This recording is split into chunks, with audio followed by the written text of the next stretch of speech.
welcome back to my channel. So today I will be discussing one question from the chapter trigonometry. Let's see what is the question. In a triangle ABC, here I have drawn the triangle right angled at B. So here it is right angled at angle B. If tan A is equal to 1, this is the given condition, tan A is equal to 1, then verify that 2 sin A cos A is equal to 1. So let's start with the solution. See, it is given tan A. As you all know, what is tan A? It is the perpendicular by the base. So tan A. Here is the tan A. The opposite side will be the altitude. That means BC. BC upon the base AB. So putting the value of tan A from the question, we will get 1 is equal to BC by AB.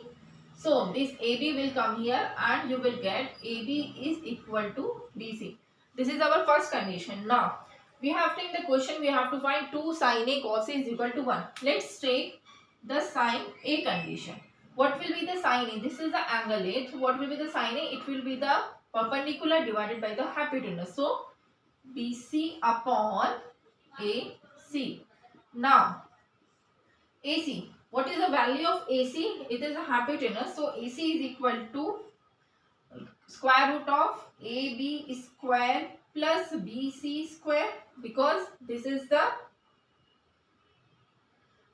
hypotenuse. So hypotenuse is equal to square root of AB square plus BC square. Now here I have proved AB is equal to BC. So putting here AB is equal to BC.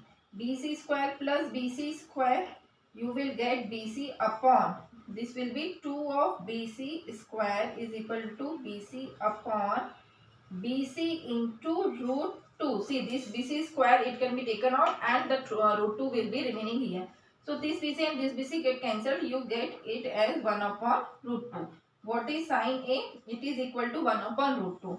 Now similarly cos A. Cos A, if you will calculate the similar method, you will get 1 upon root 2. Now in the question you have to find 2 sin A into cos A. So putting the value of sin A is 1 upon root 2 and cos A is 1 upon root 2. You will get 2 into 1. This root 2 and root 2 will be 2, 2, 2. Here it is 1. So hence proved. Thank you.